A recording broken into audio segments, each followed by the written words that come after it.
Sesaat lagi, Anda akan menyaksikan Coffee Break. Dipersembahkan oleh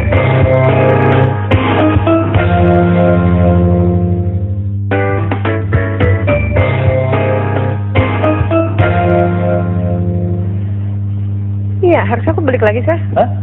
Kan saya Kamu punya namanya, strategi? saya tuh kayak Saya Pak Tarno. suka agak-agak bingung dibantu gitu ya, ngeliatnya. dibantu.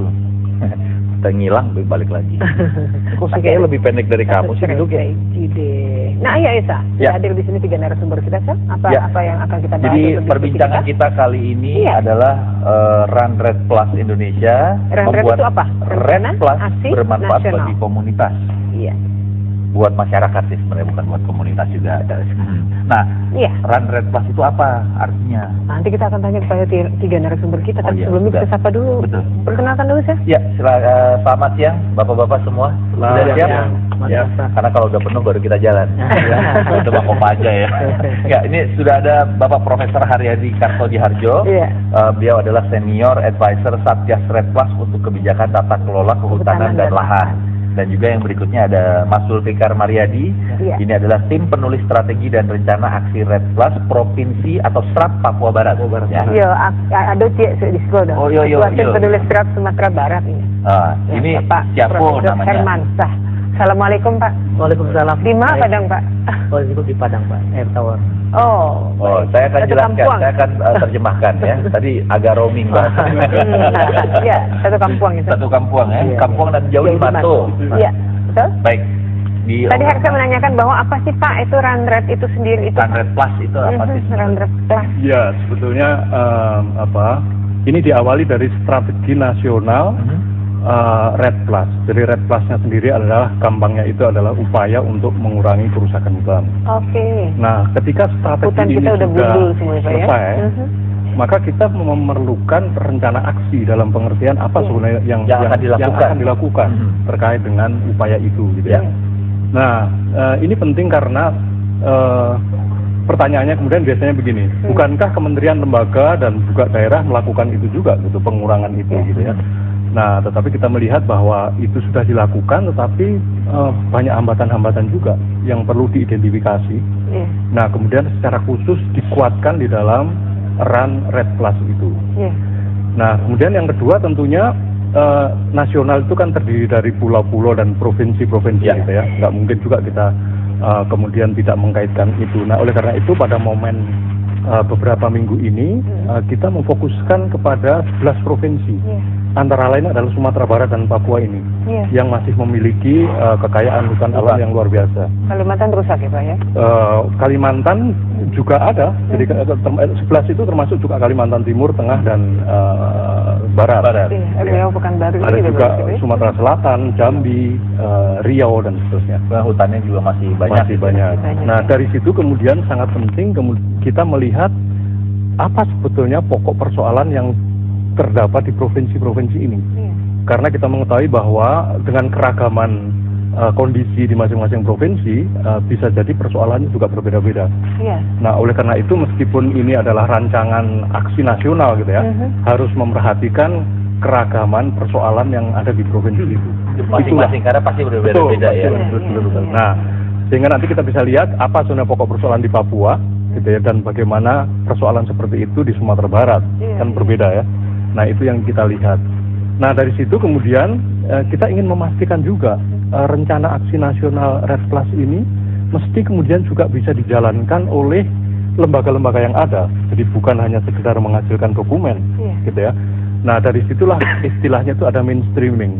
Ada upaya bagaimana sebetulnya substansi yang kita peroleh itu nanti diadopsi oleh kementerian dan lembaga di pusat maupun juga lembaga-lembaga di daerah, begitu ya. Nah, itu yang sangat penting karena itulah sebetulnya aksi yang sebenarnya, gitu ya. Nah, tentunya ada juga dukungan anggarannya, SDM-nya dan lain-lain, itu pasti. Nah, tetapi ketika kita mengidentifikasi keseluruhan hambatan, ternyata tidak bisa juga hanya dilakukan oleh kementerian dan lembaga atau lembaga-lembaga di daerah.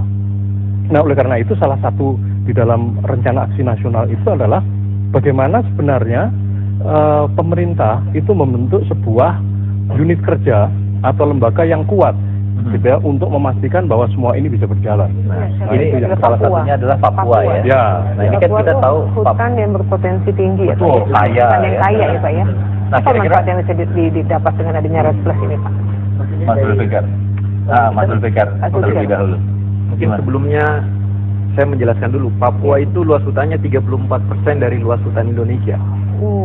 Jadi Luas sekali ya Papua dia. 31,6 juta hektar Oke. dan Papua Barat sekitar 9,3 juta hektar. Memang data terakhir dari Departemen Kehutanan bahwa laju deforestasi dan degradasi itu sekarang lagi beralih ke wilayah Indonesia Timur Iya. dan Papua ada di wilayah paling timur. Nah, yang kami harapkan dari kegiatan REDD Plus ini, khususnya di Papua Barat adalah memang yang pertama harus mendorong pengembalian hak masyarakat adat terutama. Iya. Karena sebagai contoh saya punya data luas hutan Papua Barat contohnya ada 9,3 juta hektar, sementara perizinan yang sudah masuk di Papua Barat itu 14 juta hektar. Ada tumpang tindih perizinan yang memang luar biasa sekitar 5 juta hektar. Ini yang penting dicermati Iya, iya. dalam konteks REDD Plus. Karena dengan adanya perizinan yang notabene dikeluarkan dari pusat, maka hampir-hampir tidak ada lagi lahan untuk masyarakat di mana mereka memanfaatkan, di mana masyarakat ruang kelola masyarakat adat itu. Iya, Ya. iya. Sumatera Barat seperti apa nanti mungkin Pak Hermansyah kita akan tanya. Kita break sebentar dulu ya Pak ya. Kita akan kembali lagi ngobrol lagi. Betul. Baik pemirsa, jangan kemana-mana, tetap bersama kita di Coffee break.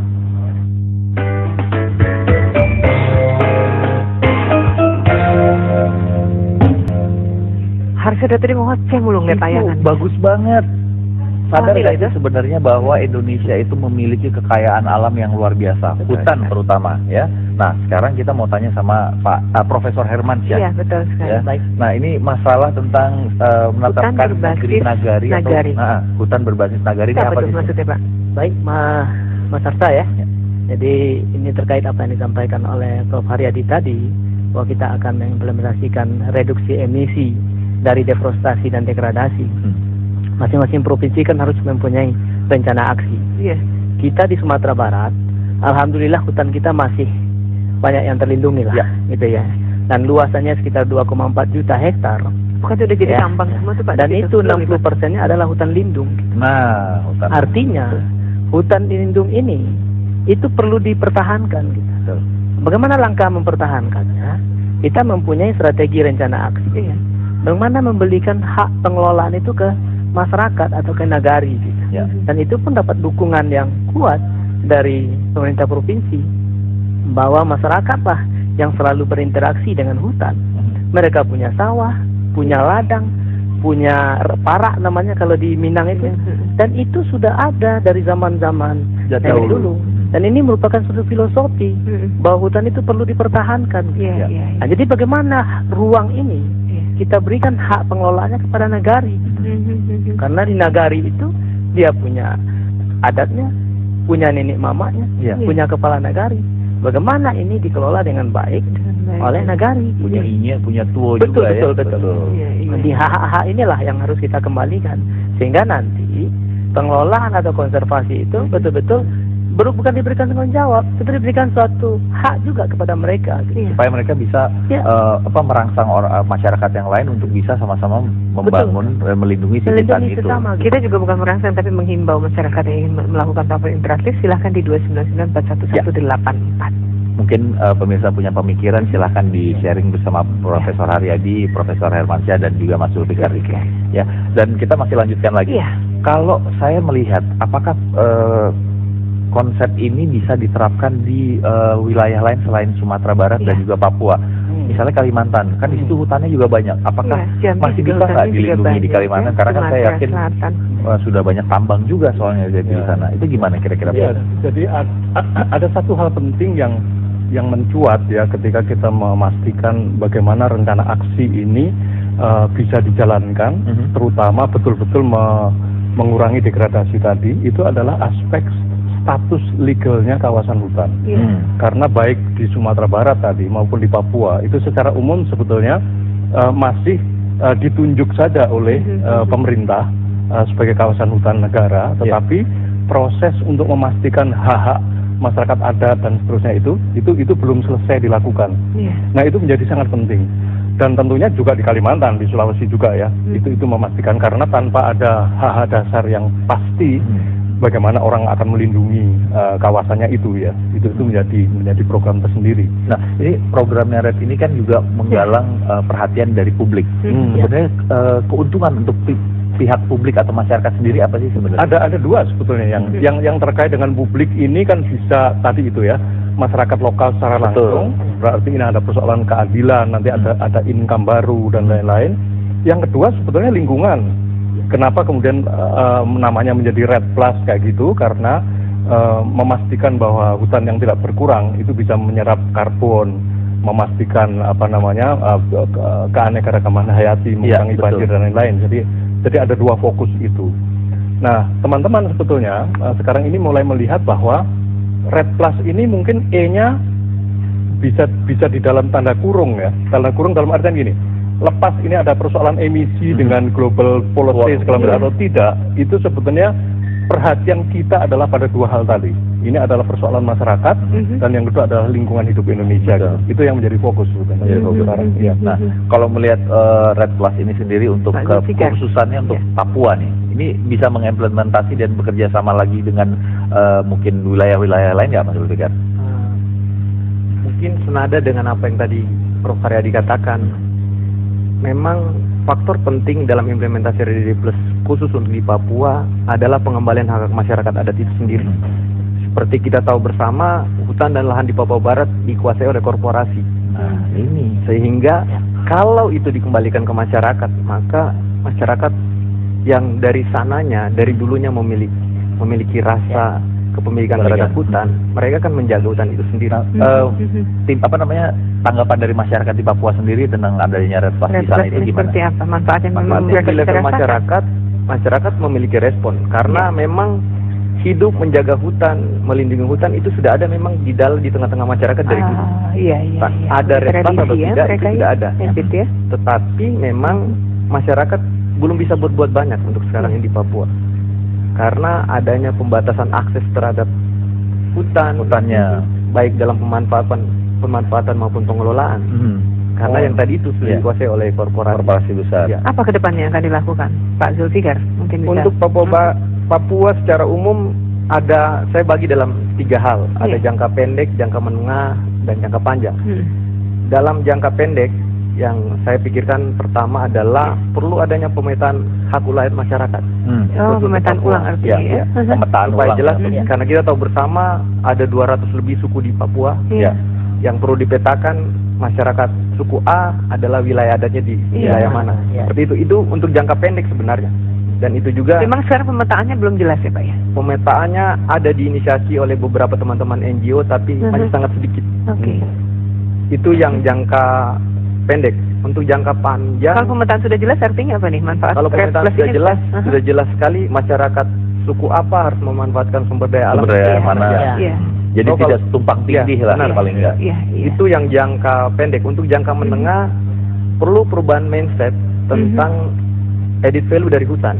Karena selama ini kita masih melihat hutan itu hanya kayu dan kayu. Nah, ini dia nih, hanya kayu dan kayu. Kita beri sebentar dulu, Chef. Baik, nanti kita akan kembali lagi. Pemirsa jangan kemana-mana, ikuti perbincangan kita terus hanya di Coffee Breaking.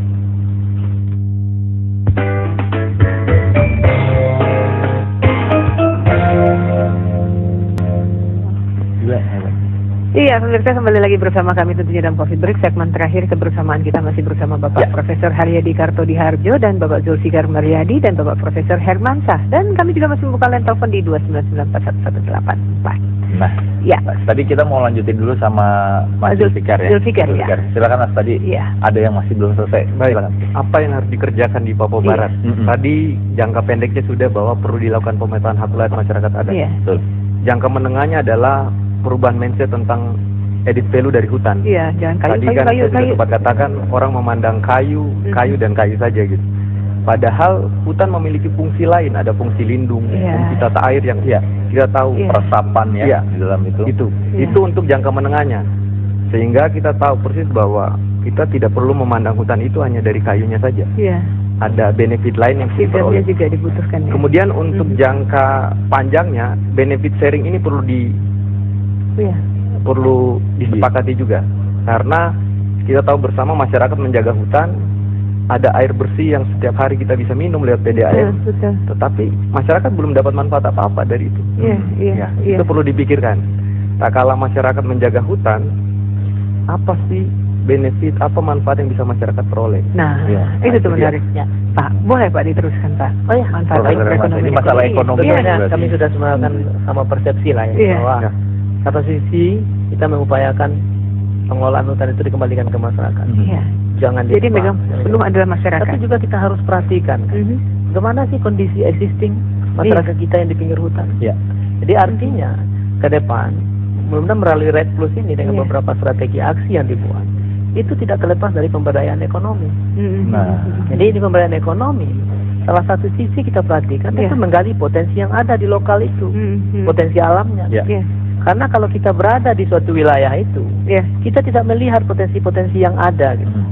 Tapi kalau ada orang luar melihat, oh Hmm. ini bisa dikembangkan, ini bisa diwujudkan. Ah, inilah yang kita harapkan melalui RED ini, melalui pemberdayaan atau empowerment kepada masyarakat. Kepada masyarakat yang tinggal di Ya, sekitar Caranya hutan seperti tadi. apa agar masyarakat juga tidak melihat hutan itu sebagai Sumber Iya, itu saya tadi. kehidupan gitu. Jadi ketergantungan interaksinya, interaksi tetap.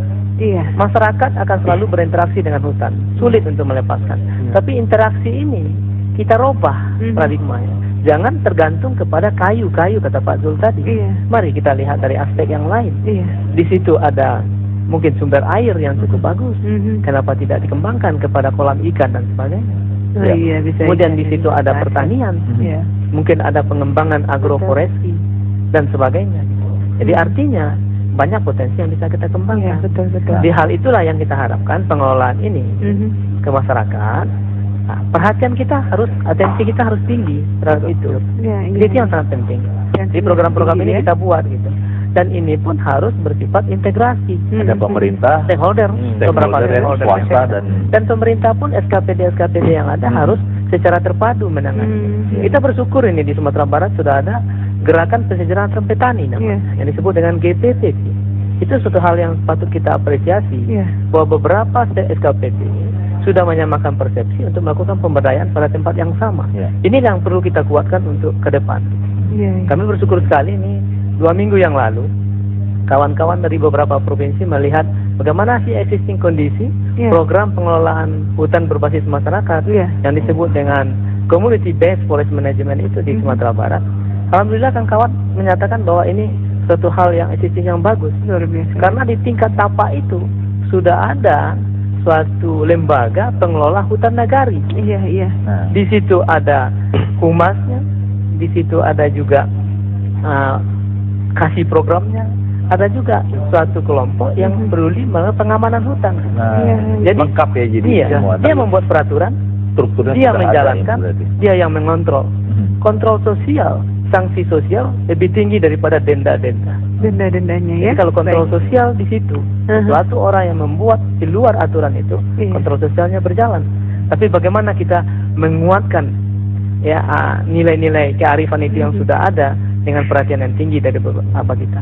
Red Plus mudah-mudahan programnya ke depan baik secara nasional maupun secara provinsi mengarah ke pemberdayaan yang seperti itu. Baik. Mungkin Pemberdayaan. ada himbauan terakhir dari Profesor Haryadi. Ya, pada akhirnya sebetulnya ada 3 hal yang bisa mendukung apa yang diuraikan oleh Pak Zul tadi ya, termasuk Iya. juga yang di Sumatera Barat. Pertama, ternyata ketika diidentifikasi kenapa kemudian ada rencana aksi, itu tidak semua peraturan mendukung itu. Ya, maka ada istilahnya itu review dari kebijakan untuk memastikan arah ke sana. Nah, setelah konteks ini, yang kedua tentunya kelembagaan. Apakah juga kapasitas pemerintah provinsi sudah masuk ke kabupaten itu bisa melakukan Iya, itu semua? betul. Nah, kelembagaan ini bukan hanya formal, juga misalnya tugas pokoknya, anggarannya bukan itu, tapi yang terakhir pembelajaran kita dari Sumatera Barat itu justru leadership.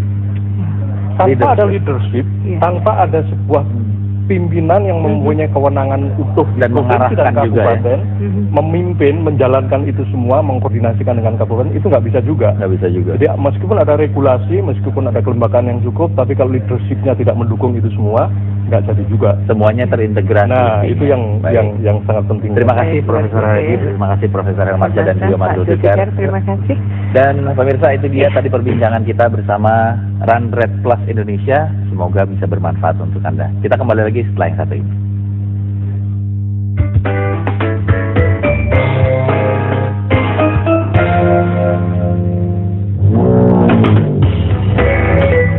Baru saja Anda menyaksikan Coffee Break.